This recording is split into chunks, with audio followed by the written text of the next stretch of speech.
네, 부동산 과열로 인한 민심 위반 움직임이 최근 나타나자 정부와 민주당이 규제 강화를 예고했죠.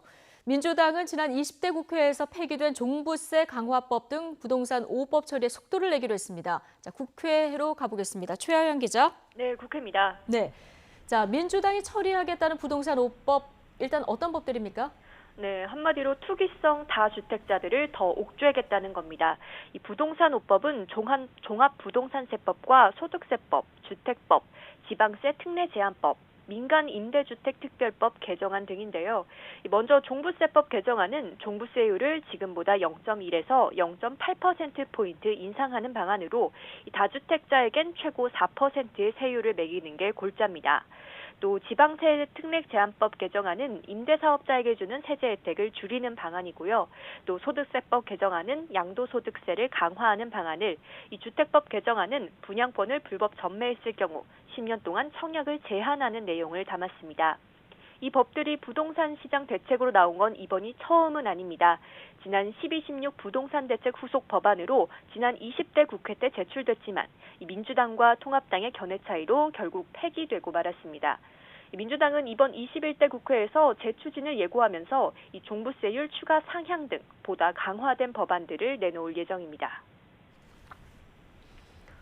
네, 민주당은 당장 이달 임시국회 안에 이 법들을 처리한다는 계획이죠.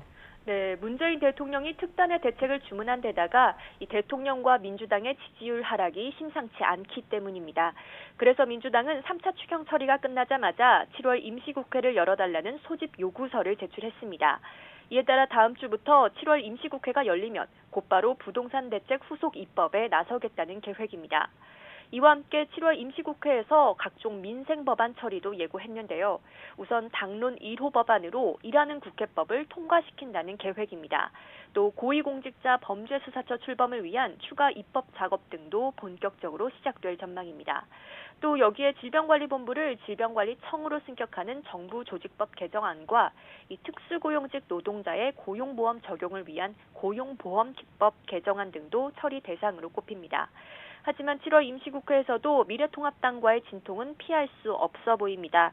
이미 부동산 대책에 대해선 또 세금으로 집값 잡겠다는 말이냐며 효과 없는 조치를 수십 년 동안 하고 있다고 비판한 상황이고, 또 공수처법에 대해선 위헌이라며 헌법재판소의 위헌 심판과 효력정지 가처분 신청을 제기한 상태여서 이 7월 임시국회도 가시받기를 예고하고 있습니다. 지금까지 국회에서 전해드렸습니다.